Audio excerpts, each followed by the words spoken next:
and do it easy and quick.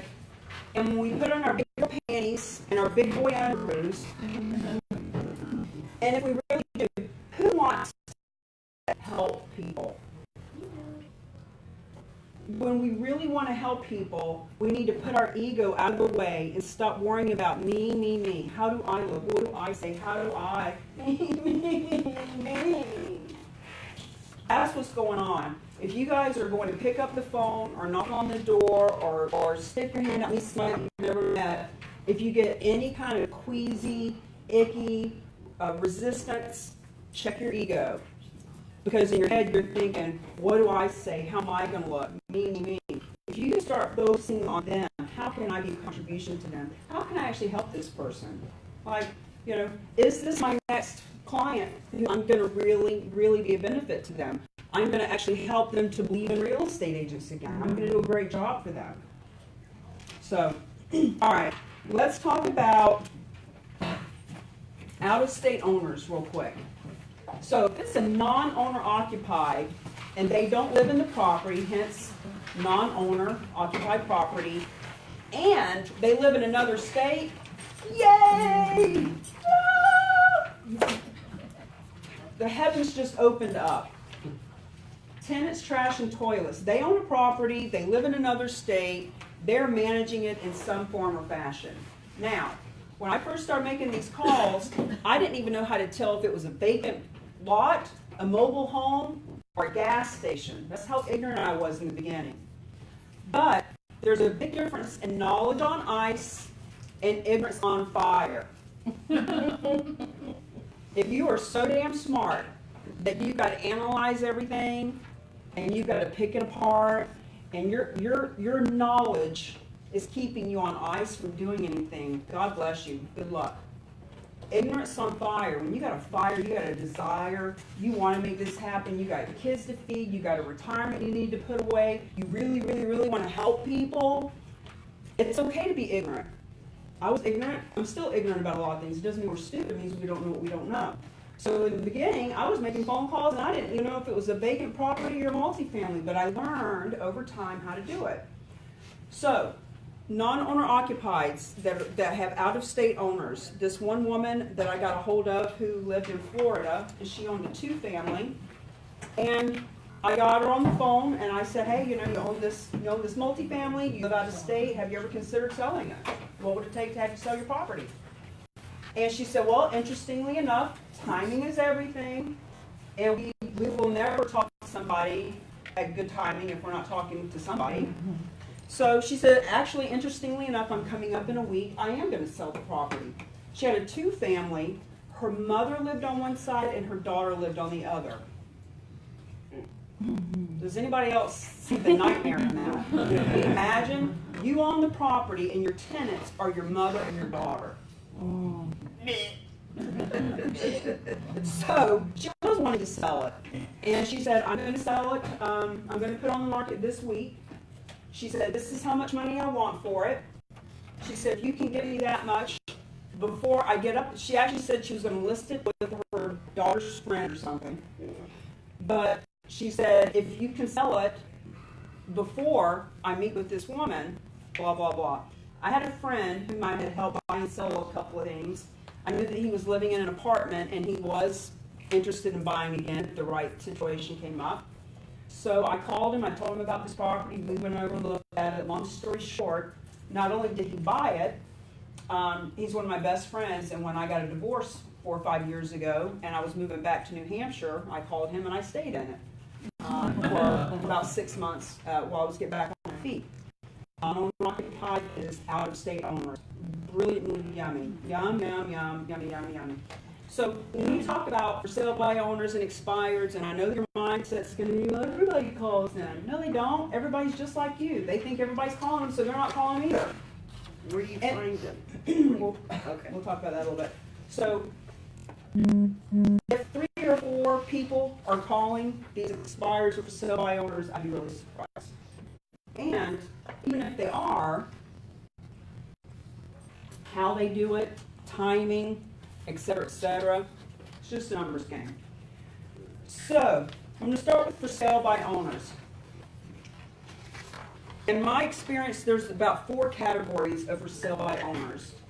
And I'll go through how they play out. So the first one, as you see here, are investors who will sell themselves no matter what you say. This is awesome. Really, find out what they're looking for and don't do anything when you find what they're looking for, okay? So don't be afraid. Don't be thinking, I don't want to call him because he's an investor and he's going to be me. Well, learn how to shift it. Learn how to shift it and have a different conversation. It's a dance. We gotta learn how to dance. The second kind are expired listings. Had a bad experience and here they can do it better themselves anyway. Awesome. They will list. They listed before. They had a shitty agent. They figure, hell, I can do that good. So they're just simply an expired listing that's trying it on their own. The third kind, very nice people who just simply don't know how the process works. They genuinely need your help. Awesome. Help us. And the fourth kind are the pain in the ass. It's the guy that is so arrogant. He's going to do it his way. And he would be a pain in your ass anyway. So the great thing about prospecting, another reason why we love prospecting, is you don't have to get stuck with anybody. And at the same time, sometimes when people are really angry or upset or emotionally charged about it, that's actually the best listing to take, because the reason they're emotionally charged about it is because the baby's due and they need to move. The job transfer is not going to happen if they don't hurry up and move. There are 3 payments behind on the house. They're going to lose it if they don't sell, et cetera, et cetera. In other words, they are really, really, really motivated. And that's why they're really, really angry right now that the property's not selling. So that's a really, really great person to work with. And other agents might shy away from that person. But when, so here's the difference. You get on the phone,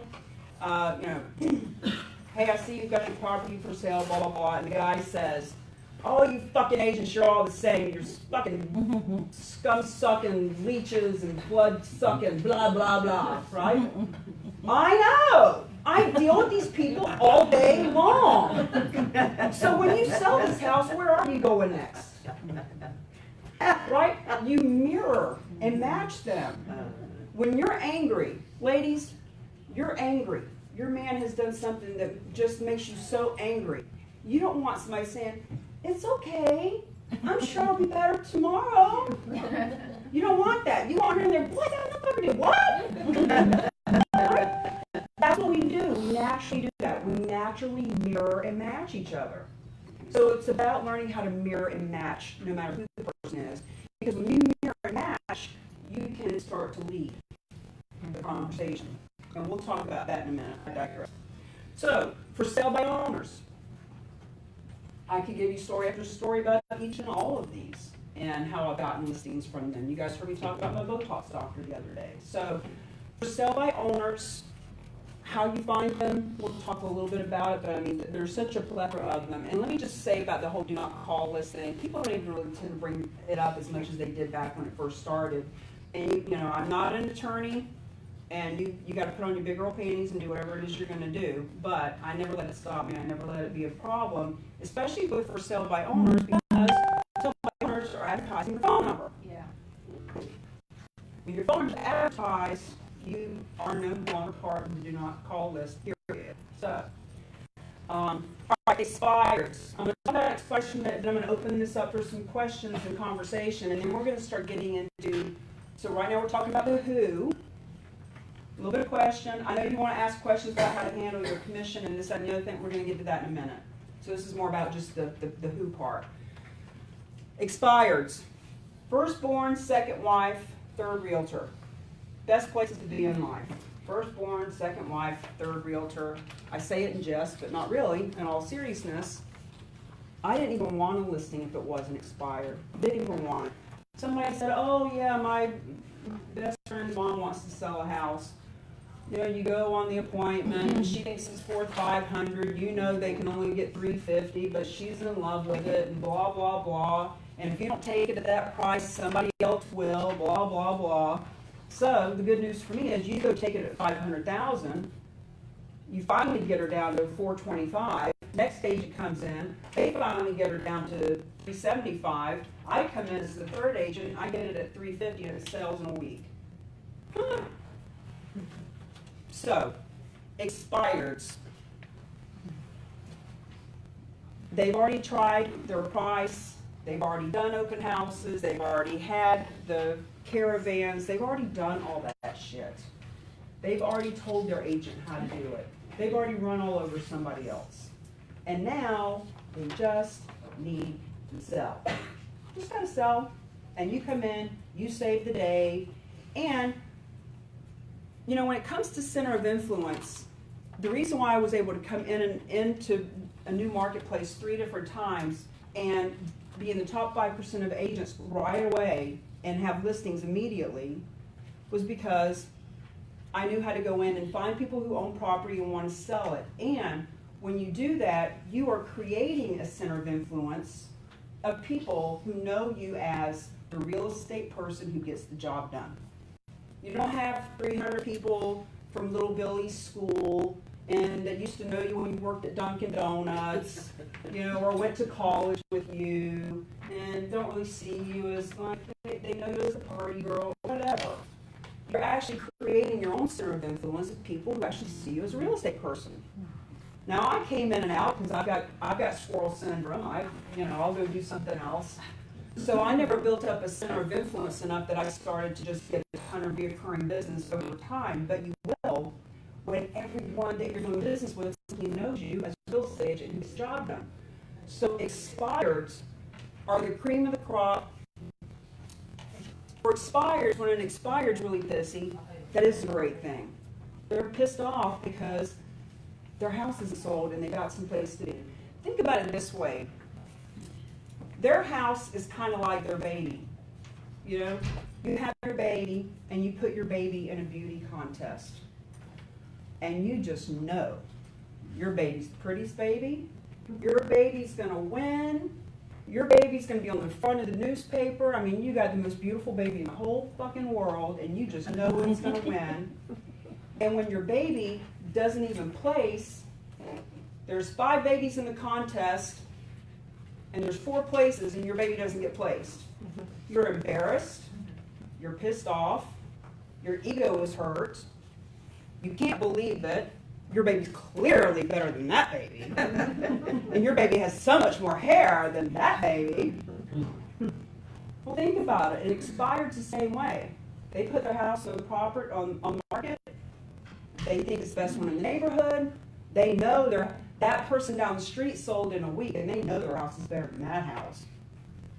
They got all this ego going on too. On top of the fact that they need to sell, now their ego's hurt. The neighbors saw the sign for 6 months. And then they saw another sign for another 6 months. What's wrong with the Joneses' house? It's not selling. I told you so, I can't miss it. Right? So they're pissy. Good. It's a good time to come in and help them get sold. I could give 100 stories. I had one guy that was a priest. Their house was on the market, it was expired. I came in and he was so abiliable and loving and just priest. I wouldn't have known he has collar. And when I came in, I command that presence of, I'm going to get this done for you. And guys and gals, you have to. There are leaders and there are followers. You have to be a leader. You have to be a leader, but you also need to be passionate and present, just fully present. So I get there and Jerry says, he was like 70 years old. They lived, his mother, he was 70, his mother was still living in the house, and his sister had a brain issue. She was challenged. So he lived there since he was a little boy. He never bought property. He never sold property. His father bought property. Dad's dead. Mother doesn't speak English. She's French Canadian. She doesn't even speak English. Sister can't carry on a conversation. Just funky situation. And he just said, can you please help me? I don't know where I'm going. Will you do this for me? Will you help me? Yeah. And I said, yes, I will. So I helped them sell that house. I helped them buy their next house. They're buying a condo in the same town. Helped them, so we had a double closing that day. He sold the house all condo. He shows up with an American Express $100 gift card that he gave me. How I can slid it to me like it was a secret. Yeah. And he just held my hand and said, thank you so much. Thank you so much that you've helped me. And I was so moved. You know, he got me this $100 gift card. Well, shit, I just made $15,000 Yeah. off of 2 closings. But he gave me, you know, it's like, you want to help people, then fucking help them. Yeah. Get out of your way, leave your ego out of it, and help people. All right, questions about these leads, these sellers. Let's talk this through right now, and then we'll get into what to say and how to say it. Question on the ego or the expired. Like they're upset, they have an ego, they're pissy. How are you turning that to where they get over that to then say, okay, I'm going to list it again? So first of all, thank you for bringing that up. Do not let me plant the seed in your head that they're all pissy and jaded, that they're not.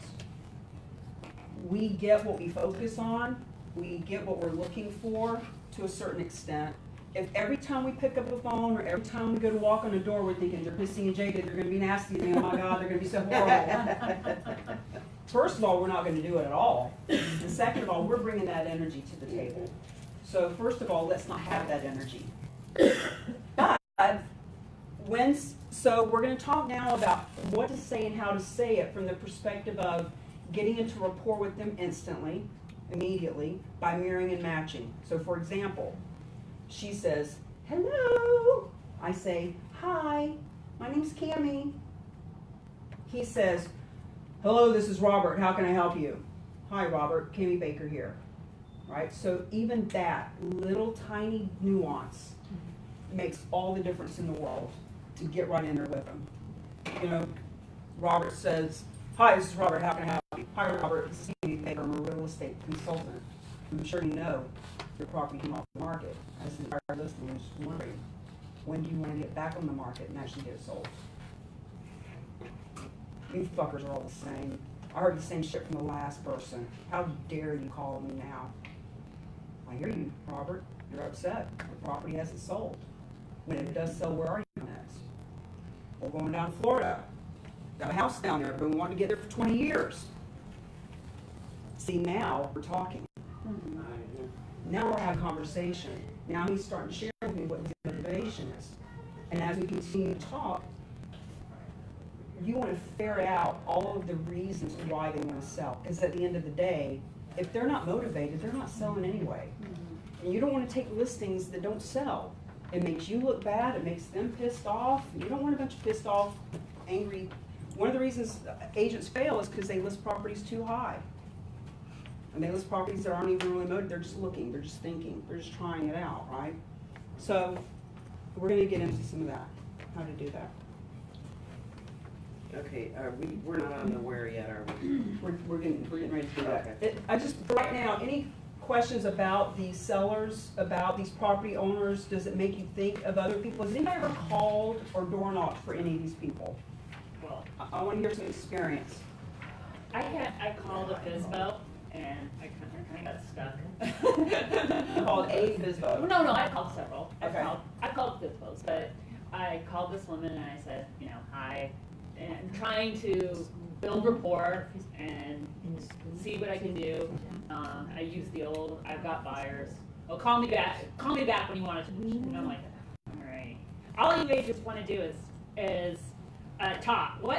Don't you people have anything better to do? And I'm like, I'm trying to build rapport here, lady, but obviously nothing. So when we have, She was French. when we have a script, when we have a track to run on to keep us on point, it's a lot easier. So when she starts saying things like that, I hear you. They do just want to do a lot of talking. So let me ask you, Mary, when you sell this home, where are you going next? And I had a script that said where are you going next, but I didn't use it. I got bumped. Remember that the scripts that we're going to talk about are all about them. It's always about them. It's always about them. It is not about you. It is not about you. You start doing a presentation over the phone. You start telling how great you are, how many houses your company has sold, blah, blah, blah. You're just wasting everybody's time. It's all about them, them, them. Holly, you've made some calls? Or Um, door knocked, or? I love door knocking. I do that a lot. And I usually only make it through maybe a dozen houses before I get invited in and list the house. How often do you do that? Not enough. I'm not managing my time all that well, but How many listings do you take a year? I'm new. I've been prospecting for 9 months. I have 5 closings this month. Good for you. So, with a little ignorance and on fire. Totally. So you're on fire, you're out doing First, it. I want to say, Amen. when I was in school and I'm new to the area, I've been here 2.5 years, I said to the instructor, what do you think I should do to get business? I don't know anybody. And he said, door knocking. And I said, there is no way in hell I am knocking on somebody's door. And it's probably my favorite thing to do. Well, and so when you do it very strategically and specifically, so you door knock for expires. Well, it's so funny because I've been taught that, I was taught the fairy way and all that. I got some excellent prospecting training. That you have to have a reason. And I started out just doing it with open houses. Inviting you to my open house. When I'm prospecting my neighborhood, I just do an invitation. Hey, my name's Holly, I live in the area, I'm your local realtor, and I just wanted to introduce myself. I love our community, and I was wondering if you've ever thought about buying or selling. So, some of the sources of sellers on here are just listed, just sold. And I do those. And that's better than doing nothing. And at the same time, when we can hone and harness that energy into people who actually own property and have an interest in selling it. I've done all those scripts. And if it's my neighborhood and I just want to start getting to know people, that's the one I do, or I just do the just sold or the open house. Good for you. So you're already out doing it. It's just a matter of honing in a little bit. I saw a hand over here. I had a question. Sure, go ahead. That I remember before, when would you suggest calling the expired? Is it right the day after it expires, wait a week? So we're gonna talk about all of that. So there's calling the expireds that day. As a matter of fact, there's calling them that day. There's going back and calling expireds from 6 months ago. Like the woman that I was talking about, Ashley, that I trained. She wasn't crazy about calling when they first came off the market. She didn't want to deal with the nasty, bitchy, whatever. But she would go back through and she would call them from 6 months ago. And she has a rip-roaring business. She kills it. Every time I see her post something, it's like seeing your baby grow up and start walking. It does my heart so good, So it just depends. Go find your groove. But the only way to start running is to start walking. The only way to start walking is to actually stand up, right? So you'll find your groove. Okay, so let's get into all that fun part. So the next. See where it says, how do people communicate? So before we actually do some role playing, we're going to talk about the psychology of how all of this works. So what percentage would you guys say is the words? 7. For 20, I'm for 7, anybody else? So the words that we use, the actual words, are 7%. Of the communication, of how we're being received, how we're being seen, how we're being heard. 7. So the words are 7%. Tonality is 38%. And body language is 55%. Tonality was what? So 7% for words, 38% for tonality, 55% for body language. You can look this up online. There's study after study. It's always the same numbers. And the thing is, this is so hugely super important in how we are communicating with people. Because you will all, as you already have, start asking me, what do I say when? What do I say if? How do I answer this question? What do I say? What do I say? The question you might be asking is, how would I say that? how can I say it? Not what do I say, how do I say it? So we get so hung up on what do I say, what do I say. So when I talk about the 3 secrets and skills and strategies, who we talk to, what we say, and how we say it. So what we say will shift based on how we're saying it and how we're using our body. I mean, you guys see I'm very animated, I'm moving, I'm talking. When I was first making phone calls and I was down like this, it's a very different body language than talking like this. People want confidence. They want, real estate. When I got hired at that real estate office, there was an ad in the paper. The appointment was for 5 o'clock. I got there at 1:45. By the way, 15 minutes early is on time. On time is late. Late is unacceptable. Real estate agents are historically horrible about making excuses about why they're late. Traffic was bad. The baby was sick. Whatever. Look, 15 minutes early is on time. So I got there 15 minutes early. I was the first one. And people started coming in, and there ended up being about 12 people at this appointment. And I kept thinking, well, I was the first one here. All these people are piling in. Who am I going to go in? They brought all this in to one interview and went around the room and asked each of us one question.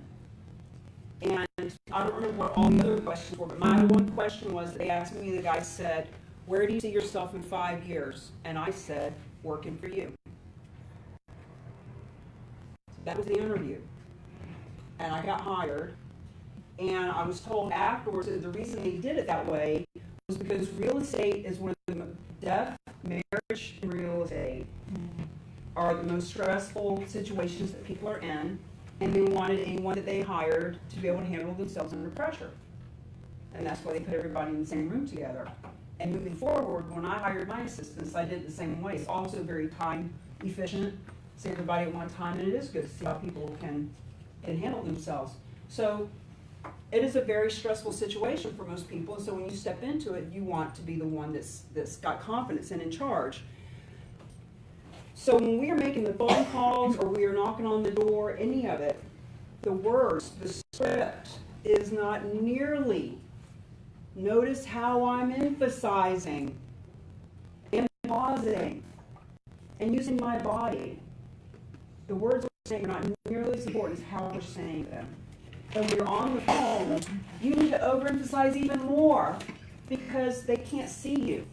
So later on, when we role play, I don't look at you when I'm role playing because when we're on the phone, we don't have the benefit of visual. All we have is this.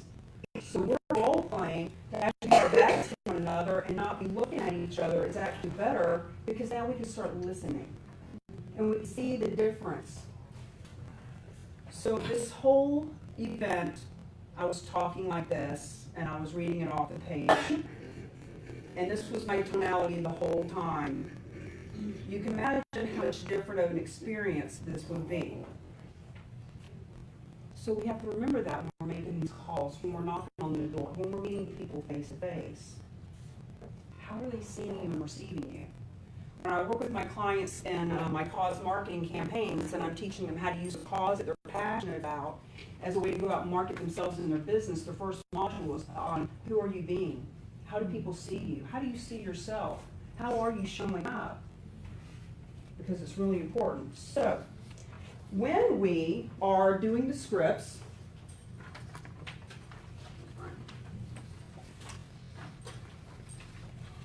these are the tips for doing the role playing. All right, so we want to start writing this down in your little parts there. So when you use the scripts, number one, always stand up when making calls to role playing. Stand up. Motion creates emotion. People buy on emotion and they justify with logic. People buy on emotion and they justify with logic. You hear it all the time. When I bought my Mustang, it had a lot of chrome on it, and the grill was grinning at me. It was grinning. She was smiling at me. Kind of like the puppy in the cage at the store. Take me home. I don't want to go home with you. I bought that car on pure emotion. And then, when everyone in the office was saying, Ford, found on road dead. Don't you know what a money pit that is? That was the dumbest investment you could ever make. I started justifying with logic. You don't understand. Everybody from 6 years old to 60 loves a Mustang. And when they see that car, it's going to have KimmyBaker.com on it. And I'm going to drive it in parades and put it in car shows. I was justifying my purchase. Does that make sense? When people buy a house, they buy on emotion, they justify with logic. I always use the analogy of dating, you know? People either fall in love or they don't. If they walk in that house, when people want feedback, when the seller always wants feedback, and you're getting feedback, look, if the house smells like cat piss, you need to do something about it for sure. If it's dirty, you need to clean it up. But overall, at the end of the day, they love it or they don't. I mean, really, there's really not much more you can do than that. You know, they're going to tell you, well, your bedrooms are too close, or it's too far from work, or they can't put a pool in the backyard, or any of the infinitum things. But at the end of the day, they're justifying why they didn't fall in love. So, people buy on emotion and they justify with logic, starting with you. So they're going to buy you, they're going to want to work with you based on emotion. And so when we are moving, motion creates emotion. Number 2, stick to the script, keep answers short due to time constraints. So in the very beginning, we are going to do the script word for word. Now, I am not the neo-Nazi Mike Ferry, you got to do it word for word for word for word all the time, every word, every word. I believe that we do need to make it our own. However, in the very beginning, you need to do it by the script. You got to learn it before you can start adding your nuances to it. So, stick to the script. And when we're doing role playing, just keep it short and sweet. So the question is, where are you going with hotels? Florida, California. You get a condo. You don't need to go on, well is a deep subject. we don't need to go into all of that. So in role play, short and to the point, okay? Number 3, acknowledge, repeat, approve. Acknowledge, repeat, approve. So important. And when we are recorded and you can actually hear yourself, you'll hear a big difference in acknowledge, repeating, and approving and not. So, if I say, let me get a script and keep it simple. If I say, how long have you owned the property, and you say 15 years, and then I say, what other investment properties do you own, and you say none, when I say, how long have you owned the property, and you say 15 years, I'll say 15 years, good for you. Repeat, acknowledge, repeat, approve. When you sell this property, where are you going next? I'm going to Florida. Florida? That's awesome. You have friends or family down there. We do this all the time. Ladies, I say, wow, I just got these shoes on sale. You got those shoes on sale? Where'd you get them? But we do that. You know, I just started dating a new guy. A new guy? What's his name? We do it all the time. So what we're doing is we're simply learning how to do what we naturally do, but do it in this context. When you don't repeat and approve, you sound like you're interrogating. Where are you going next? Florida. How soon did you want to be there? 6 months. Right? We're interrogating. So we want to repeat, acknowledge, and prove. And we'll talk a lot more about that as we move forward. Number 4, mirroring and matching. Now understand, all of this stuff that I'm talking about, each one of these, we could literally spend an hour on. And when I was being coached in the Mike Ferry organization, it was $1,000 a month for coaching, and I did it for 4 years in a row, nonstop. So anything that we do that's worth doing, we do. We learn how to do it. So mirroring and matching is what we were talking about with the expired. or the person that we're talking to. If they're really giddy, and we come to the table like this, right? If they talk fast, if you talk fast and the other person talks slow, what do you think of them? You think they're stoned? Right? If you talk slow and the other person talks fast, what do you think of them? Try to take advantage of me or manipulative or something like that. And you're all thinking the same kind of things, you're just not perking up. So if that's the case, if we already know that, then let's not do it. Let's just be smart. Let's just be smart. So we mirror and match their tonality, their rate of speech, their inflections, etc. Number 5, tonality, body language, voice inflections.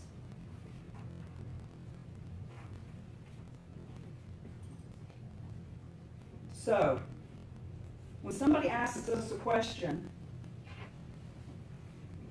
if someone asks you a question, what does that say? Isn't that interesting? No matter where I am in the country, when people know. So if somebody asks you a question, it means they're interested. I'm so glad you asked me that. So in some cases, it's appropriate to say, you know what, what's my commission? I'm so glad you asked me that. Sometimes you can say it right out. Even if you're not saying it, be thinking it. And you should be really excited. I'm so glad that you asked me that because it means you're interested and you're still on the phone and might actually get somewhere here. This is awesome.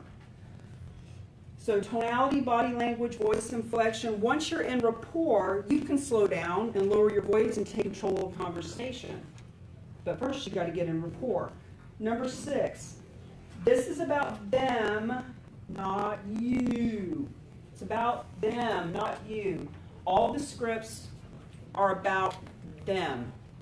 You already know how great you are. They don't care. Let them talk. They want to tell you why they think the house didn't sell. They want to tell you about their crappy last agent.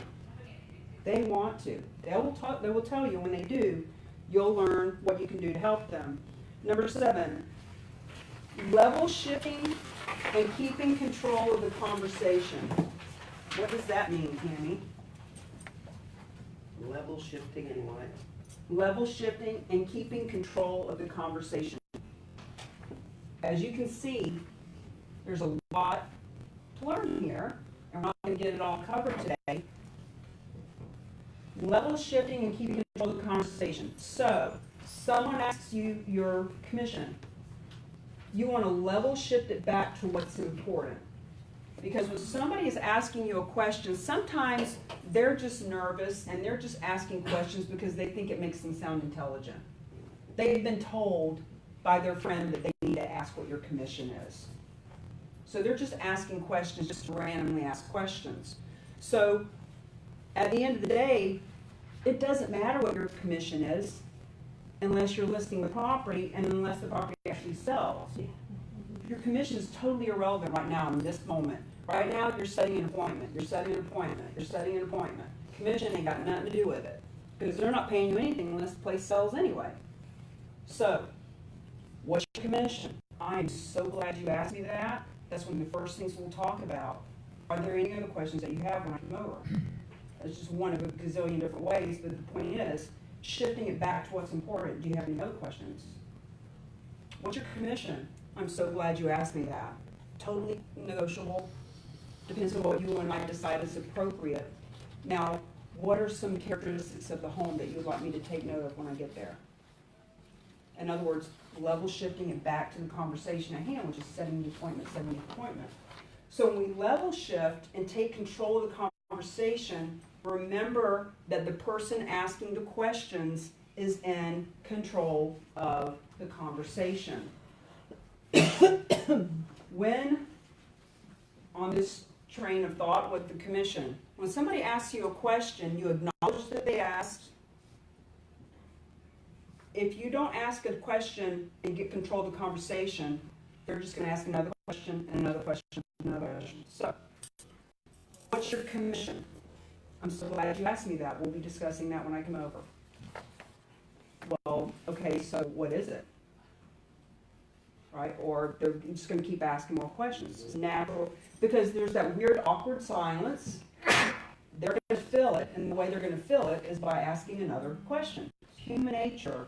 We're all humans here. Let's just remember that we are. So, what's your commission? So glad you asked me that. It's negotiable. Are there any other questions you have before I come over? You're grabbing hold of the conversation. You're diverting and getting it back to what's important, which is, what are their other questions? You want to know what their questions are. You want to know so that when you go over there, you're best prepared to handle it. Yeah? This is a huge one. Level shifting is massively important. You can have a seat right in the back. All right, here, there's a seat right in the second row.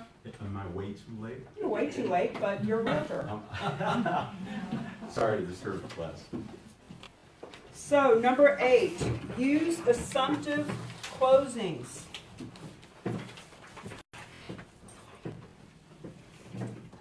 So, let me see.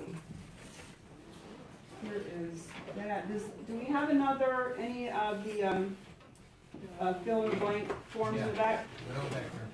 Can you bring one up, please? Somebody? Thank you. So, using assumptive closings. As I mentioned last Thursday, one simple word can change the whole tone of a question or a statement or a conversation. So if we say, we are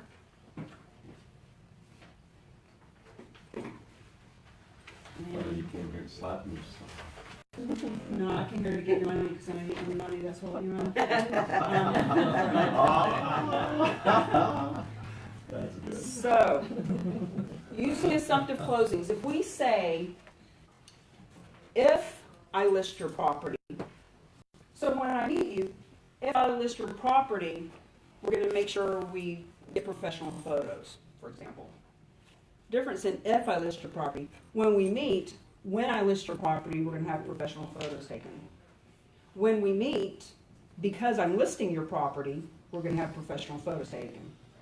You see that one word changed the whole thing. So we want to be using assumptive closes. We want to be assuming the whole time that we're simply the right agent and we're listing it.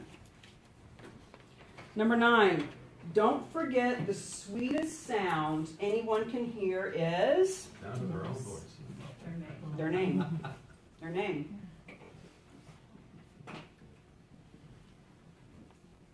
So right now we're talking about setting appointments. We're not getting into objection handling just yet. One thing at a time. We gotta crawl before we can run a marathon. So when I'm making phone calls or knocking on the door or whatever, if it's Bob and it's easy to say, awesome. If it's a name you can't pronounce, don't try. That is the fastest way to get out of rapport I've ever seen. If you call, Anthony, Alan, or Keith, Kevin, or Cheryl, Sherry, that's bad enough. But mispronouncing names is horrible. So if I can pronounce it, yay. If I can't, then I'll actually ask them. So once I get into conversation about a sentence in, I'll say, I'm sorry, my name's Cammie. What was your name again? And then they'll at least tell you, you can at least hear how they're pronouncing it. So at least try to get it that way. So you want to use their name in the script, but you only want to use it when you can pronounce it. And if you can't pronounce it, don't brutalize it because you're done. You're done, done, done. Okay. Script. Let's talk a little bit about objection handling, just from the perspective of concept. Not objections themselves, actually, but the concept of objection handling. So, number 1 in the objection handling, they want someone who's confident. So write that down. When you're confident, you get a lot less objections. When you learn how to mirror and match and get a rapport with someone quickly, you get a lot less objections. When you learn how to level shift and bring it back to what's important and get a hold of the conversation, you get less objections. Does that make sense? So a lot of the reasons people get objections is because they don't know what to say. They start talking a lot, and the people that talk a lot, when you start rambling, it sounds like you don't know what you're talking about because you're nervous and that's why you're talking a lot. So when they ask you what your commission is, and you say, well, gosh, I'm so glad you asked me about my commission because commission is really important and it's really negotiable. And when we get together, I'll tell you how commission works because, a lot of people don't understand how commission works. And when you really start thinking about it, it really makes a big difference as to what the commission is. And I know that you're going to hear a lot of different commissions. I mean, you hear 4% and 6%. And I know that can be kind of confusing, right? But when we do that, we sound like we don't know what we're saying. We sound like we're avoiding, Guy gets caught cheating. Well, it wasn't me. I know you think it was me, but it really wasn't me. I mean, you see the picture's really not me like that. It looks like me. I know it looks like me. That looks like my sweatshirt, but it's really like we don't want to start rambling because it makes us look like we don't know what we're talking about. So number one, they want people who are confident. Number two, they want to be heard and acknowledged. Yet you need to keep control of the conversation and lead them back to what's important.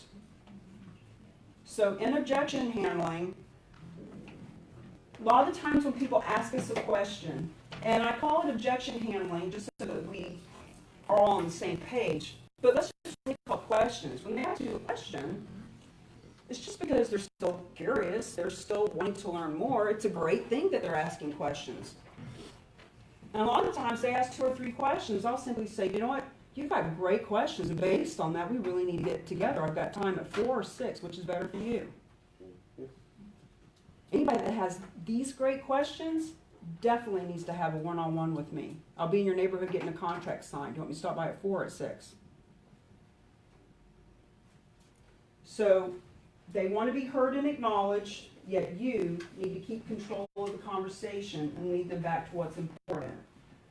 When you start rambling and start talking about pricing and commission and what you're going to do to sell the house, and you start giving this big presentation over the phone, you are wasting their time and you're wasting your time. So stop it.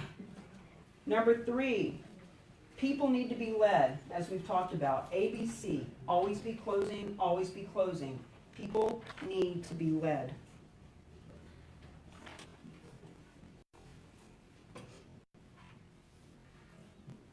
People don't answer your questions for 2 reasons.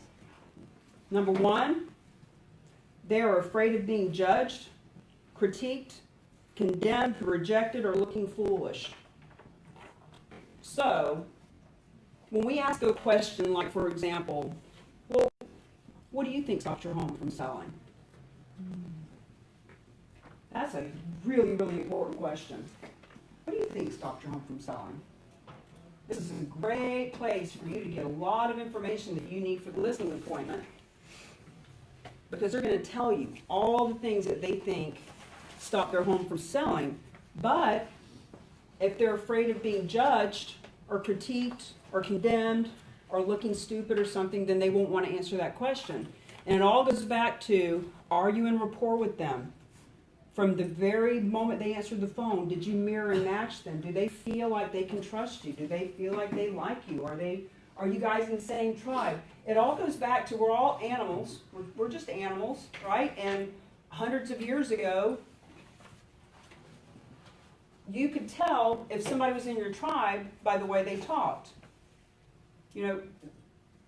People in the South talk a little bit different. And people in the North, Boston with the ka, pot the ka, there's all these different accents, but it all comes down to just being animal and just knowing, are you part of my tribe? Do I trust you? Should I be trying to kill you or trying to bond with you? So that's why we want to get in there and bond with them. So they don't answer your questions because they're afraid they're going to be judged, or B, because you sound like you don't care. Remember to use the response pattern. And in the A through D, the response pattern is, number 1, ask a question, or A on the form. So number 1, ask a question. Number 2, shut up and let them answer. What do you think stopped your home from selling? Because if I knew what stopped your home from selling, I could help. Because, the more I know about it, the more I can be of assistance to you. And I'm sure that whatever, right? No. What do you think stopped your home from selling? All right? So ask the question. Number 2, shut up and let them answer. Number 3, repeat back what they said. And number 4, or D, give approval.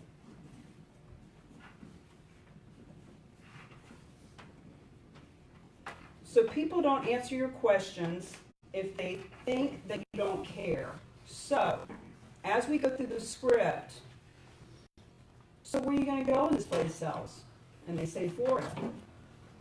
But what you actually said was, where are you going to go when this place sells? They say Florida. Great. Good for you. When would that be? 3 months. 3 months. That's exciting. People do it. When it sounds like you don't care, they shut down and they don't want to be part of that conversation. But when they do answer our questions, so we say, so when this house sells, where are you going next? Florida. So ask the question, where are you going? When this house sells, where are you going next? Shut up, let them answer. They said Florida. Repeat back what they said. Florida? That's exciting. I repeated and approved. You see the pattern? All right. We are going to get into some role playing now. Ooh. What time is it? 11:10. 11:10? All right. I have to go potty. 5 minutes. That's all we got. 5 minutes. I want to jump into some role play before lunch in half an hour. Please. And thank you. Thank you. And turned it off this time. Yeah. You didn't hear it vibrating No, for I an don't hour. care. The phones are pain in the ass. I love mine. No. I can't live without it. Thank you. I am on it all the time. Getting a little bit claustrophobic back here. Oh, sorry. Oh, no. You did great. Get the information you get.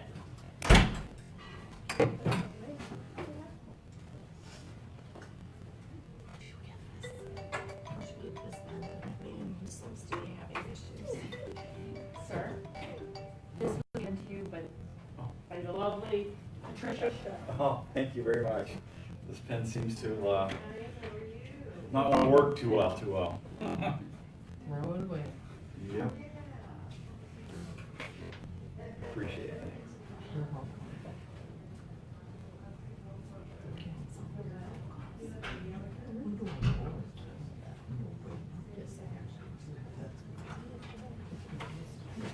You are quick. You didn't.